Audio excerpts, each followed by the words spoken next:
Bom dia, meus amigos.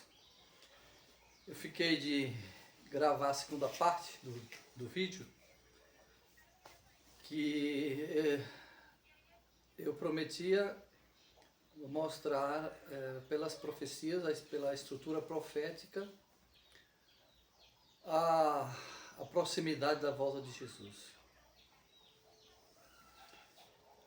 E vamos usar para isso o método de Jesus. O método de Jesus é o melhor método e o mais eficaz para fazer arder o nosso coração, assim como ele fez com aqueles discípulos no caminho de Emaús. Bem, a Bíblia diz que ele começou por Moisés, começando por Moisés. Lá no livro de Levíticos, capítulo 23, nós temos um capítulo que é considerado o calendário da redenção. Esse capítulo ele mostra 7 festas, começa com o sábado semanal, né? É interessante esse detalhe de incluir o sábado semanal, vocês vão entender depois por quê. E depois do sábado semanal vem as festas em sequência.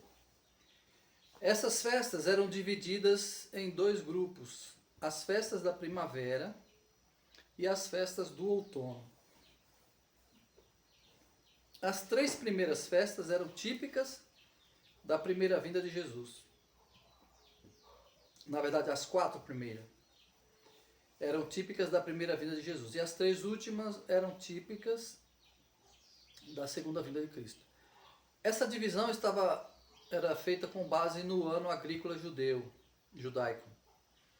As festas da primavera essas 2 divisões tinham 2 chuvas. As festas da primavera tinha a chuva temporã, que era aquela chuva fininha, uma chuvinha constante para que o grão germinasse. E depois, nas festas do outono, vinha a chuva serôdia para o amadurecimento da semente e passo preparatório para a colheita. E encerrava o ano agrícola judaico. Então, as primeiras 4 festas eram primícias, festa da Páscoa, pães asmos e Pentecostes. Festa das primícias, Páscoa, pães asmos e Pentecostes. Depois vinham as festas do outono, que era a festa das trombetas. Eles saíam 10 dias antes do dia da expiação, tocando as trombetas, para preparar o povo para o juízo. E depois vinha o Yom Kippur, o dia da expiação. Depois vinha a festa dos tabernáculos. Então, as 3 primeiras festas típicas da primeira vinda foram cumpridas por ocasião da primeira vinda de Jesus. Então, quando aqueles discípulos estavam caminhando em direção a Emaús, que Jesus se aproximou deles, e disse que os seus olhos não o perceberam, porque estavam velados pelas lágrimas, e eles estavam em grande tristeza, e Jesus então começou por Moisés explicando tudo que havia a respeito dele nas Escrituras. Certamente ele deve ter falado para eles: vem cá, que dia foi que o Cristo, o Cordeiro de Deus que tira o pecado do mundo, foi crucificado? Foi no 14º dia de Abib, à tarde. Exatamente naquele horário que o Cordeiro era morto por mais de vários séculos. Então Jesus cumpriu essa festa. Ele morreu como o Cordeiro de Deus, que tira o pecado do mundo. E Paulo disse: Cristo, nossa Páscoa, foi crucificado por nós. Então, eu acho que eu acabei invertendo a sequência. As festas começavam com Páscoa, desculpem, eu inverti.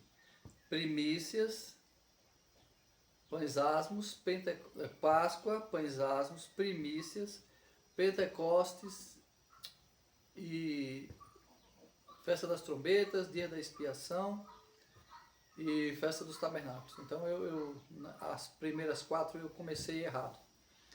Começa com a Páscoa, em seguida vem pães ázimos, que Jesus diz, eu sou o pão da vida, né? Esse era um pão sem fermento, ele foi oferecido sem pecado. E depois vinha as primícias, que ele ressuscitou, como as primícias dos que dormem. Depois veio o Pentecostes. Então, quando Jesus ressuscitou, ele ficou ainda 40 dias na terra com os discípulos. E ele falou, quando foi assunto, ficar em Jerusalém até que do alto sejais revestidos de poder. Sabemos que 40 com 10, foram 10 dias que eles ficaram reunidos no cenáculo. O Espírito Santo desceu quando completou o 50º dia. Então a festa do Pentecostes, simbólica da chuva temporã, que foi para a germinação da semente do Evangelho que estava sendo, começando a ser disseminada naquela época. Então Jesus cumpriu essas 3 primeiras festas, né? Ele foi o nosso Cordeiro Pascual, como disse Paulo, foi sacrificado por nós. Ele não tinha pecado, cumpriu a festa dos pães ázimos, né? Ele não tinha um fermento, que era um símbolo do pecado. E ele ressuscitou no dia imediato ao sábado, né? Ficou no sábado na sepultura, descansou, né?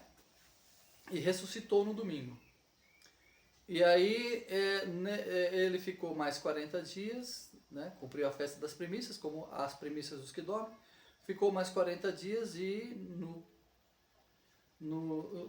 mandou os discípulos ficar reunidos mais 10 dias lá no cenáculo, e o Espírito Santo desceu e cumpriu essas 3 primeiras festas, as festas da primavera.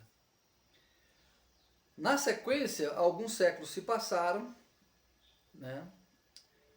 E de 1840 a 1844 se cumpriu, através da mensagem do primeiro anjo de Apocalipse 14, a festa das trombetas. O movimento milerita cumpriu essa festa. Esse movimento começou nos Estados Unidos e Guilherme Miller foi o seu precursor. Ele, estudando as Escrituras, descobriu que Jesus, depois de passar vários séculos no lugar santo do santuário celestial, ele iria mudar de ministério e agora ia assumir as vestes sumos sacerdotais. Ele ia agora interceder por nós no lugar santíssimo do santuário celestial. Então, de 1840, eles começaram a pregar essa mensagem até 1844, quando isso aconteceu, Jesus passou do lugar santo do santuário celestial para o santíssimo, cumpriu-se a festa das trombetas, porque era preparatória para o juízo. A mensagem do movimento milerita é temer a Deus e dar-lhe glória, porque vinda é a hora do seu juízo. Então o movimento milerita cumpriu essa festa. Daí, de 1844 para cá, nós estamos vivendo no grande dia da expiação antitípico, em que Jesus, ele comparece à presença de Deus como sumo sacerdote para fazer a obra final de mediação pelo seu povo. E ali ele começou a investigação nos livros de registro, desde as pessoas que morreram da época de Adão até os dias de hoje. Depois que essa investigação do registro dos que morreram acabar, vai se passar para os nomes das pessoas que estarão vivas, quando nós não sabemos, né, quão breve essa mudança no ministério de Jesus, da investigação dos que morreram na fé, para os que estão vivos vai acontecer, né? Mas acontece no céu. É aquela passagem que Jesus diz, eu venho como um ladrão à noite, portanto vigiai. Porque ele contou algumas parábolas, né, de advertência, porque algumas pessoas diziam, o meu Senhor tarde virá, e começar a comer e beber com os ébrios e espancar o seu próximo. Aí diz, virá o Senhor daquele servo, na hora em que ele não cuida, e ele será apanhado. Será lançado nas trevas exteriores, e ali haverá pranto e ranger de dentes. Então, essas parábolas mostram as advertências de Jesus, né, quanto à expectação do tempo, da terminação do tempo da graça, quando os juízos, quando o julgamento vai passar dos mortos para os vivos. Era no dia da expiação também que acontecia o ano do jubileu. O ano do jubileu acontecia, a festa do jubileu acontecia num dia da expiação, a cada 50 anos. Mas era comemorada exatamente no mesmo dia do Yom Kippur. Moças saíam, né, a dançar e a festejar nos vales, porque eles tinham agora o registro dos seus pecados perdoados, as dívidas eram perdoadas, a terra voltava para o antigo dono, os escravos eram libertos, então era culminava com um grande júbilo, não só do perdão, como do jubileu, que era um tipo do jubileu escatológico. Então, quando nós falamos no vídeo anterior que pouquíssimos anos nos separam da segunda vinda de Jesus, é com base nesse calendário, nessa estrutura profética, o calendário da redenção do Levítico 23. E quando fizemos o estudo dos 6.000 anos, né, vimos que são 120 jubileus, que é o mesmo tempo de graça, o mesmo número que Deus deu para os antediluvianos, só que no caso dele foram 120 anos. No nosso caso, a da terra inteira, a história do pecado todinha, são 120 jubileus. Então, quando foi no ano 27 que Jesus foi batizado, ali todos os teólogos, todos os doutores, todos os estudiosos da Bíblia concordam que quando Jesus entrou na sinagoga de Nazaré, que leu a passagem do Isaías 61, ele estava cumprindo ali o primeiro jubileu da nossa era. Todos concordam que ele era o ano de remissão, o ano do jubileu. Então, do ano 27 até para trás, tinham se passado 80 jubileus. Aí restam, né, os 40 jubileus, que representam a passagem do povo de Israel pelo deserto, 40 anos. E culmina com o último jubileu que estamos vivendo agora, os últimos 50 anos. O último jubileu, eu vou depois trazer para vocês a data correta, mas o final desse último jubileu acaba por volta de 2027, quando acabará o tempo de graça para esse planeta. Isso não quer dizer que é o fim, que é a segunda vinda de Jesus, mas é o final do tempo da graça, é o final dos oferecimentos de misericórdia que o Senhor está fazendo a toda a humanidade. Então, eu vou trazer para vocês num terceiro vídeo todas essas datas, né, que vão culminar com o final dos 6.000 anos. E aí, quando acabar os 6.000 anos, começa o jubileu escatológico. A terra volta para o antigo dono, que foi usurpada por Satanás, volta para Deus.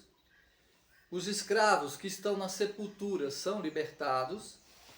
Todas as pessoas que morreram crentes na fé em Jesus Cristo são ressuscitadas, né? A Bíblia chama de a primeira ressurreição. E essa primeira ressurreição marca o início do milênio celestial.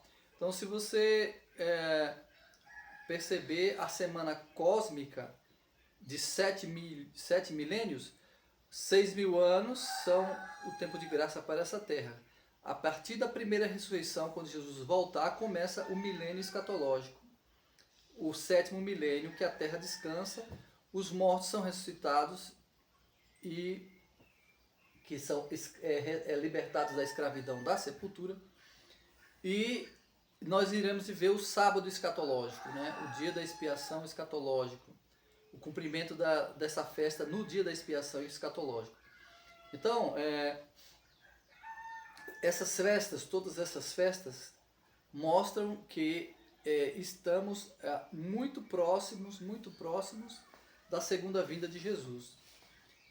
Nós não sabemos o dia nem a hora, né, como diz a Bíblia lá, mas a passagem pode ser traduzida também como aquele dia e hora ninguém fará saber a não ser o Pai. Então, o grego permite essa tradução, então nós sabemos que Deus irá revelar o dia e a hora. É Ele, não o Pai, não é o Filho, não é os anjos, não é ninguém, é o Pai que irá revelar o dia e a hora. Sabemos que esse anúncio será feito por ocasião da ressurreição especial, um pouco antes da segunda vinda de Jesus, da qual falou o profeta Daniel, que muitos dos que dormem no pó da terra ressuscitarão. uns para a vida eterna e outros para a vergonha e o desprezo eterno.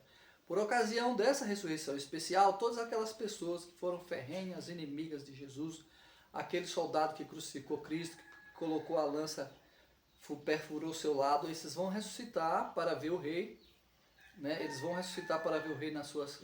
E Deus irá ressuscitar também todos aqueles que morreram fiéis na mensagem do terceiro anjo. Então as pessoas que morreram desde 1844 para cá, até esse momento, irão ressuscitar glorificados para ouvir o conselho de paz. Então Deus vai revelar para esse grupo, vai ser no contexto da quinta praga, um grande terremoto, a voz de Deus como um trovão vai abalar a terra inteira, e essas sepulturas irão se abrir, esses homens irão ressuscitar e mulheres glorificados para ouvir quando Deus dirá o dia e a hora exatos da segunda vinda de Cristo. Então, todas essas coisas estão confluindo para esses acontecimentos finais. Então, nós não sabemos o dia e a hora, mas a proximidade nos é exigido saber, segundo falou a mensageira do Senhor. Então, meus amigos, esse vídeo, para não ficar muito longo, eu vou terminar por aqui, mas vou gravar um terceiro vídeo para mostrar melhor essas datas, né, com base no calendário bíblico de 7 anos, dos ciclos de 7 anos, com um mês de 30 dias e o ano de 360 dias. Não tem nada a ver com o calendário gregoriano, nem com o calendário juliano, nem com qualquer calendário que já existiu, maia, inca, sei lá. Esse calendário é um calendário com base na Bíblia, e as datas que a Bíblia apresenta estão baseadas nesse calendário, né? E você vê que tudo bate, tudo dá certinho. O ano de 360 dias, o mês de 30 dias e o mês de 30 dias e o ano de 360, né? E o ciclo de 7 anos, né? A cada 7 anos, que tinha a ver com base nos ciclos das 7 semanas de anos do jubileu. E o 50º ano era o ano do jubileu, era 7 vezes 7, 49, mais o 50º ano, o ano do jubileu. Então, esse calendário está baseado nesse arranjo bíblico, e você vai ver que todas as datas batem certinho. Ok? Então, aguardem até o próximo vídeo, que nós iremos explicar melhor essas datas.